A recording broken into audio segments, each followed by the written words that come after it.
கதையின் நாயகன். அதாவது அவர் வந்து வெளியில தூரமா இருந்து பார்க்குறவங்களுக்கு வந்து வெவ்வேறு ஒப்பீனியன் இருக்கலாம். பட் அவங்க கூட வொர்க் பண்ணவங்ககிட்ட நீங்க கேட்டீங்கன்னா, I think they'll have a different picture about him. நானுமே வந்து ஜிப்ரான் சார் சொன்ன மாரி நானுமே சாருடைய கடையில வந்து அட்வர்டைஸ்மெண்ட்ஸ்க்கு நிறைய ஒர்க் பண்ணியிருக்கேன்.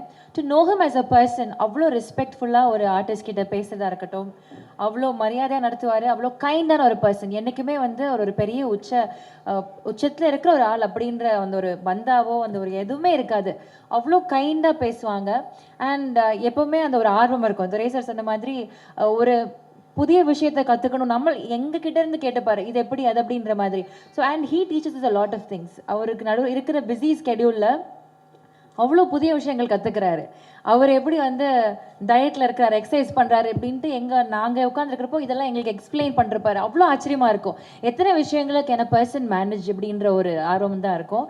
ஸோ கனவு அப்படின்றது அவருக்கு ரொம்ப சின்ன வயசுல இருந்திருக்கு. அதை எவ்வளோ அழகாக அந்த உத்வேகத்தோடையும் அந்த உந்துதலோடையும் அவர் கொண்டு வந்து இன்னைக்கு இங்கே இருக்கிறாரு அப்படின்றது வந்து நமக்கு ஒரு பெரிய ஒரு ஆச்சரியமும் பாடமுமா இருக்கு. ஒரு ட்ரூ இன்ஸ்பிரேஷன் அப்படின்னு நம்ம சொல்லலாம். So we very very happy that you here today sir. Thank you so much. இந்த மாதிரி பல விஷயங்களை நீங்கள் வந்து ஒரு இன்ஸ்பைரிங் பர்சனலாக இருக்கிறதுக்கு. So over to you. ஒரு சில வார்த்தைகள் அபவுட் லீடர். ஒரு பெரிய கைத்தறலோட can we have our dearest கதாநாயகன் வித் அஸ்.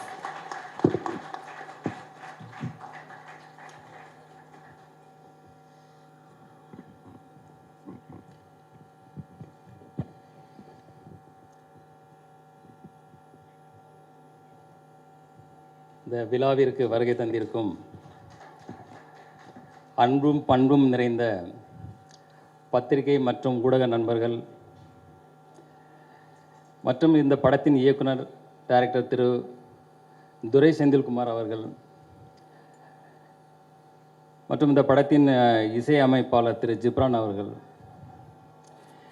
என்றும் என்னோடு நட்போடு இருந்து வரும் வியாபாரிகள் சங்க தலைவர் திரு விக்ரமராஜா அவர்களே,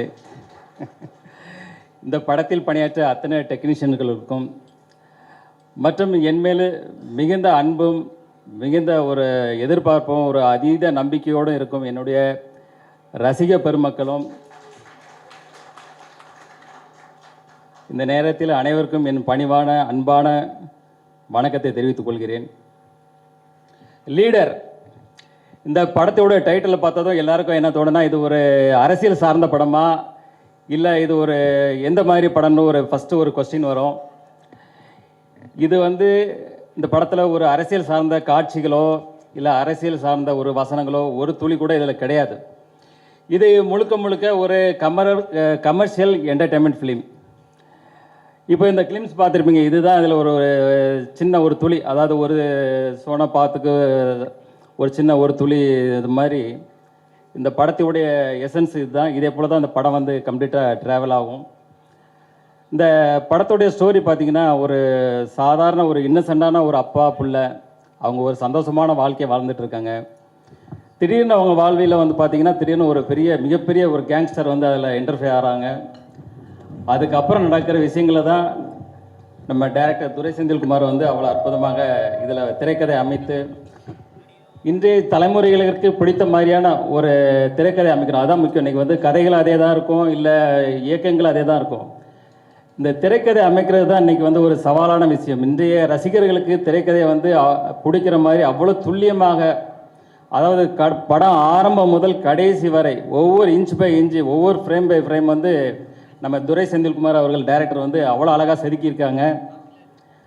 அடுத்தது இசையமைப்பாளர் ஜிப்ரான் வந்து பார்த்திங்கன்னா, இப்போ பார்த்துருப்பீங்க ஒவ்வொரு பேக்ரவுண்ட் ஸ்கோரும் எவ்வளோ ஸ்கோர் பண்ணியிருக்காரு பார்த்துருப்பீங்க. அதே போல் அவருடைய பேக்ரவுண்ட் ஸ்கோர் வந்து இந்த படத்துக்கு மிகப்பெரிய ஒரு பலமாக இருக்குது.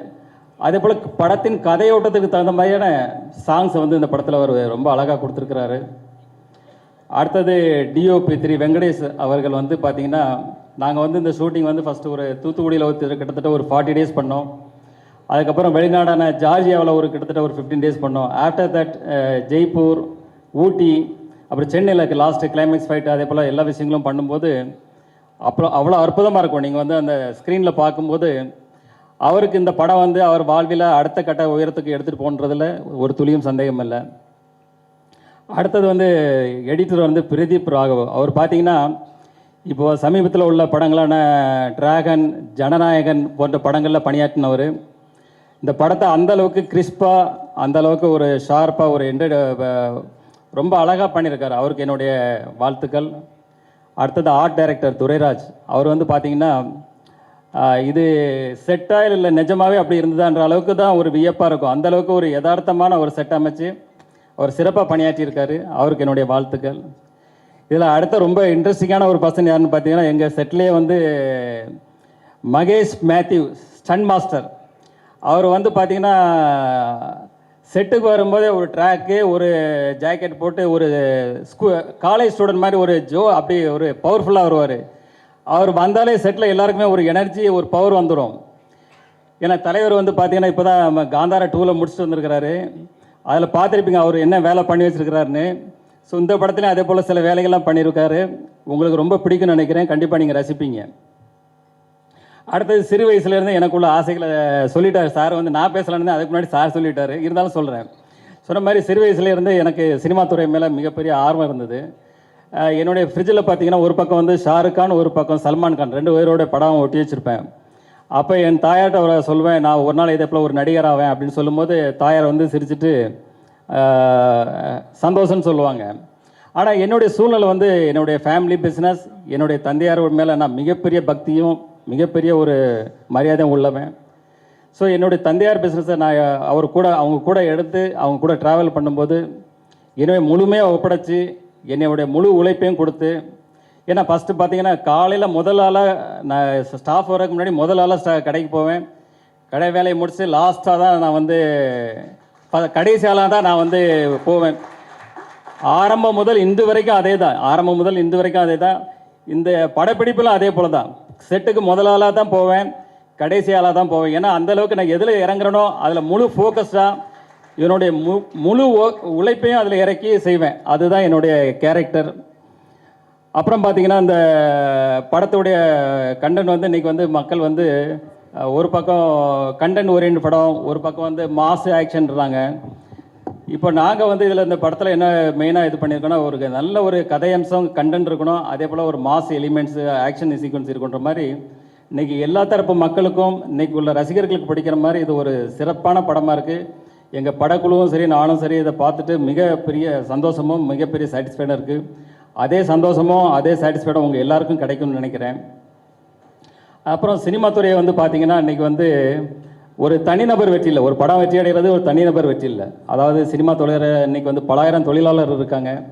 இந்த பக்கம் தேட்டரில் பார்த்தீங்கன்னா கிட்டத்தட்ட அதில் பல ஆயிரம் தொழிலாளர்கள் வேலை செய்கிறாங்க. ஸோ ஒவ்வொரு படமும் நான் வெற்றி அடையணும்னு நினைப்பேன். ஏன்னா இன்றைக்கி வந்து பல ஆயிரம் தொழிலாளர்கள் வந்து இப்போ சினிமா துறை கொஞ்சம் இறங்குமுகமாக இருக்குது. இன்றைக்கி பல ஆயிரம் தொழிலாளர்களுடைய வாழ்க்கையை வந்து கொஞ்சம் அவங்களுக்கும் வேலை வாய்ப்புகள் குறையுது, புதுசாக வர்றவங்களுக்கும் வேலைவாய்ப்பு ஒழுங்கான முறையில் கிடைக்க மாட்டேங்குது. அதனால தான் நான் எப்போவுமே நினைப்பேன், அதில் இருக்கிற எல்லா படங்களுமே வெற்றி அடையணும் அப்படின்னு நினைப்பேன். அதே போல் பத்திரிகையாளர்களை நீங்களும் இந்த சினிமா துறை வளர்கிறதுக்கு உங்களுடைய முழு சப்போர்ட்டையும், அது சினிமா துறை மறுபடியும் எழுச்சி பெறதுக்கு உங்கள் அனைவருடைய சப்போர்ட்டும் வேணும்னு கேட்டுக்கிறேன். இந்த படத்தினுடைய சிங்கிள் வந்து வர்ற 14ஆம் தேதி காதலர் தினத்தன்றி முதல்ல இதை வெளியிடுறோம், முதல் சிங்கிளை. அப்புறம் வந்து பார்த்திங்கன்னா மார்ச் 6ஆம் தேதி வந்து கிளிம்ஸ் வெளியிடுறோம். அது இதே போல் ஒரு பவர்ஃபுல்லாக, இதோட பவர்ஃபுல் பேக்கடாக இருக்கும். அது நீங்கள் வரும்போது பார்ப்பீங்க. அடுத்தது இந்த படத்தை வந்து ஏப்ரல் மாதத்தில் ரிலீஸ் பண்ணுறதுக்கு எல்லா வேலைகளும் போயிட்டுருக்கு. அதுக்கு முன்னாடி ஒரு 10-12 நாளைக்கு முன்னாடி நாங்கள் வந்து ஆடியோ ஃபங்க்ஷன் வந்து ரொம்ப கிராண்டாக பண்ணணும். அதுக்கான வேலைகளும் போயிட்டுருக்கு. அந்த நேரத்தில் ப்ரெஸ்ஸு உங்கள் முன்னாடி தான் எல்லா இதுவும் நடத்துவோம். உங்கள் எல்லாருக்கும் இப்போவே உங்களுக்கு இன்விடேஷன் பண்ணிடுறேன். எல்லாரும் கலந்து கொண்டு இந்த விழாவை சிறப்பாக செய்யணும்னு இப்போவே வேண்டி கேட்டுக்கிறேன். அதே போல் இந்த ஆடியோ ஃபங்க்ஷன் விழாவில் ரசிகர்களாகட்டும், அதில் நடித்து அதில் ஒர்க் பண்ண எல்லா டெக்னீஷியன்ஸ், அதே போல் ஆல் ஆர்டிஸ்ட் எல்லாருமே அதில் கலந்துக்கிடுவாங்க. அதுக்கப்புறம் தொடர்ந்து படத்துக்கான ப்ரொமோஷன் உங்கள் மீடியா உங்கள் கூட தான் இணைந்து செயல்பட போகிறோம். நீங்கள் எல்லாம் தொடர்ந்து எங்களுக்கு ஆதரவு தரணும். மீண்டும் ஒரு முறை உங்கள் எல்லாருக்கும் நன்றியும் வணக்கங்களையும் கூறிக்கொண்டு உங்களிருந்து விடைபெறுகிறேன். நன்றி, வணக்கம். வணக்கம். கம்மியாக தான் பேசணும், கம்மியாக தான் பேசுகிறேன். எந்த ஒரு நல்ல விஷயம் பண்ணுறதுக்கு முன்னாடியும் என்ன சொல்கிறது, ஒரு பிள்ளையார் சொல்லி மாதிரி நமக்கு பிடிச்ச கடவுளை நினச்சிட்டு நம்ம ஆரம்பிப்போம் இல்லையா? அந்த மாதிரி எங்களுக்கு பிள்ளையார் சொல்லின்றது ப்ரெஸ் தான். எங்கள் படத்தினுடைய இந்த முதல் லுக்கை சார் சொன்னார், ப்ரெஸ்ஸுக்கு முன்னாடி நம்ம அதை ரிவீல் பண்ணுவோன்னு சொன்னார். அது பிள்ளையார் சுழி மட்டும் இல்லை, பிள்ளையாரே நீங்கள் தான். ஏன்னா ஆடியன்ஸுன்ற கடவுள்கிட்ட போகிறதுக்கு முன்னாடி உங்களை பார்த்துட்டு தான் நாங்கள் போனோம். ஸோ வந்திருக்கிற ப்ரெஸ், மீடியா, இன்டர்நெட், சோஷியல் இதை சேர்ந்த எல்லாருக்கும், நண்பர்கள் எல்லாருக்கும் வணக்கம். இந்த படம் ஒரு சில வார்த்தைகள். இந்த படம் வந்து எப்படி ஆரம்பிச்சுது அப்படின்னா 2022 நானும் சாரும் பேசிகிட்டு இருந்தோம். ஆக்சுவலி கருடனுக்கு அப்புறமா நான் இந்த படம் பண்ணல. 2022 நாங்கள் ஒரு செப்டம்பர் டைம்லேருந்து சாரோட மேனேஜர் அம்பிகாபதி சார் மூலமாக நாங்கள் மீட் பண்ணி நாங்கள் பேசிக்கிட்டே இருந்தோம். நான் சார்கிட்ட மீட் பண்ணி ஒரு ஒரு 5-6 மாதம் நாங்கள் பேசிட்டு தான் இந்த ப்ராஜெக்ட் ஃபைனல் ஆச்சு. அது வரைக்குமே ஜென்ரலான மீட்டிங் அப்படி தான் நாங்கள் பேசிக்கிட்டே இருந்தோம். நானும் சார் வந்து ஒரு ஆசையில் நடிக்க வந்திருக்காருன்ற மாதிரி தான் நான் இனிஷியலாக அவரை மீட் பண்ணும் போது எனக்கு இருந்துச்சு. ஆனால் அடுத்தடுத்த மீட்டிங்கில் அவர் பேசுகிற விஷயங்கள், சினிமாவை பற்றி அவருக்கு தெரிகிற விஷயங்கள், எவ்வளோ நுணுக்கமாக அவர் எல்லாத்தையும் பார்க்குறாருன்றதை தெரிஞ்ச போது தான் அது வெறும் ஆசையாக மட்டும் இல்லை அப்படின்றத நான் புரிஞ்சுக்கிட்டேன். அது கூட ஒரே ஒரு இன்சிடெண்ட், அவர் லைஃப்பில் நடந்ததை நிறைய விஷயங்கள் ஷேர் பண்ணும்போது எனக்கு ஒரு இன்சிடெண்ட் ரொம்ப இதாக இருந்தது. அவர் வீட்டில் அவர் அம்மா கிட்ட அவர் 5th 6th படிக்கும் போது சார் சொல்லியிருந்தாரு, அவங்க வீட்டில் ஒட்டி வைக்கிற ஃபோட்டோகிராஃப்ஸ் அந்த ஃப்ரிட்ஜிலலாம் ஒட்டுவோம் இல்லையா, அந்த மாதிரி ஆர்டிஸ்டோட, சில ஹிந்தி ஆர்டிஸ்டோட ஃபோட்டோஸ் சார் ஒட்டியிருக்காரு. அவங்க அம்மா கிட்ட அவர் சொல்லியிருக்காரு, நான் இந்த மாதிரி வரணும் அப்படின்னு. அது வந்து அப்படியே அதுக்கப்புறமா அவர் வந்து தன்னோட குடும்பத்துக்காகவும் சில கனவுகளுக்காகவும் இன்னைக்கு மிகப்பெரிய உச்சத்தை ஒரு ஃபீல்டில் அவர் வந்து அந்த சாதனையை செஞ்சுருக்காரு. இருந்தாலும் அந்த சிறுவனுடைய கனவை தான் இன்னைக்கு ஒரு இளைஞனுக்கான உத்வேகத்தோடு அவர் எடுத்துட்டு போகிறாரு அப்படின்றது வந்து ரொம்ப இன்ஸ்பைரிங்காக இருந்தது எனக்கு. அவரோட உழைப்பு வந்து அவ்வளோ கடின உழைப்பு.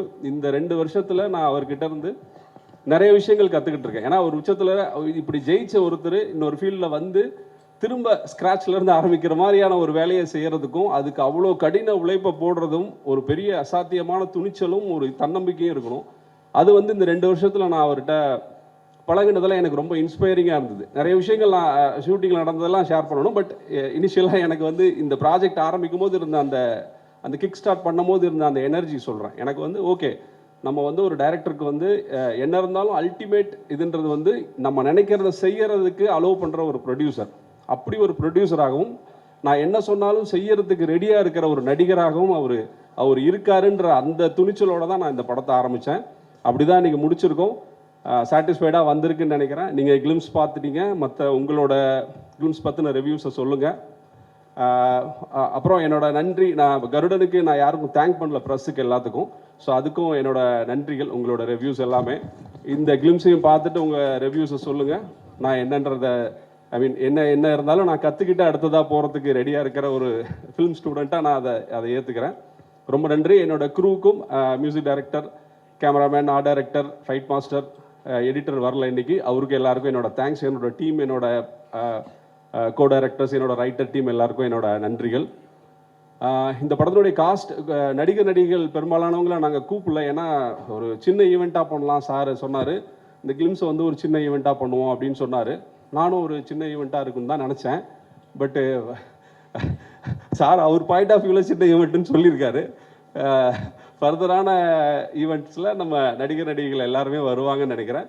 ப்ளீஸ் உங்கள் கமெண்ட்ஸை சொல்லுங்கள். வாய்ப்புக்கு நன்றி. தேங்க்யூ. எல்லாருக்கும் வணக்கம். எல்லா படமே ஸ்பெஷல் படம். பட் இந்த படம் வந்து பிகாஸ் ஃபர்ஸ்ட் நான் டேரக்டர்கிட்ட இருந்து சொல்கிறேன். எல்லா டேரக்டரும் அவங்களோட ஃபில்மோகிராஃபியில் நிறையா ஃபில்ம்ஸ் இருக்கும். நம்ம ஏதாவது ஒரு ஃபில்ம் வந்து மிஸ் பண்ணியிருப்போம். பட் என்னோடய டேரக்டர் கூட இப்போ இந்த படத்துலேருந்து நான் அப்படி தான் சொல்கிறேன். பட் ஒரு டேரக்டர் அவரோட ஃபில்ம்ஸ் நான் எதுவுமே மிஸ் பண்ணாமல் பார்த்த ஒரு டேரக்டர் வந்து எங்கள் டேரக்டர் தான். அண்ட் பிகாஸ் ஏன்னா அந்த ஒரு கமர்ஷியல் பேக்கேஜ், ஒரு ஃபுல்ஃபில்லிங்கான ஒரு படம் பார்க்கும் பொழுதும் எல்லா தரப்பு ஆடியன்ஸுக்குமே ஒரு என்டர்டெய்னிங்காக கொடுக்குற ஒரு மேஜிக் அவர்கிட்ட இருக்குது. அண்ட் அந்த ஒரு மேஜிக் வந்து இன்னும் ஒரு பிரம்மாண்டமாக ஒரு லார்ஜர் ஸ்கேலில் அண்ட் என்ன சொல்கிறது, நம்ம ரொம்ப நாள் தமிழ் சினிமாவில் மிஸ் பண்ண ஒரு ஃப்ளேவர், எனக்கு பர்சனலி மிஸ் பண்ண ஒரு ஃப்ளேவர் இப்போது எங்களோட லீடர் படம் மூலிமா வந்திருக்குன்னு I feel. And of course legend sir கூட நான் சார் ஆக்சுவலி இது வந்து ஃபர்ஸ்ட் கொலாபரேஷன் இல்லை. நான் ஆட்ஸ் பண்ணும்போது நான் ஆட்ஸ் பண்ணியிருக்கேன். So and it's a special film. ஏன்னா எங்கே போனாலுமே வந்து நான் வந்து லெஜண்ட் சார் படம் பண்ணுறேன் அப்படின்னு சொல்லும் பொழுது எனக்கு எல்லாருமே பாயிண்ட் அவுட் பண்ணி இல்லை ரொம்ப நல்லா பண்ணுங்க ரொம்ப நல்லா பண்ணுங்கன்னு எனக்கு இன்ஃபேக்ட் துணிவப்போ நிறைய பேர் மிரட்டுவாங்க. அதுக்கப்புறம் எனக்கு லீடருக்கு வந்து நிறைய பேர் சொல்லிட்டு இருந்தாங்க கண்டிப்பாக நீங்கள் பண்ணுங்கள், அந்த சாங்ஸ் எல்லாமே நல்லா ரீச் ஆகும், ஆடியன்ஸ் ஃபேமிலியாக பார்ப்பாங்கன்னு. அண்ட் இப்போ ஐ திங்க் ஒரு பக்கா ஒரு ஆல்பமாகவே I am very happy. And think music கூட மறுபடியும் we have been travelling for a long time. And இன்னும் நிறையா பேசணும், பட் அதுக்கான ஒரு ஈவெண்ட் இன்னும் இருக்குது. அண்ட் ஐ ஃபீல் ரொம்ப ஹாப்பியான ஒரு மொமெண்ட்டாக இருக்குது. And I think it is reflected in the film also. Thank you.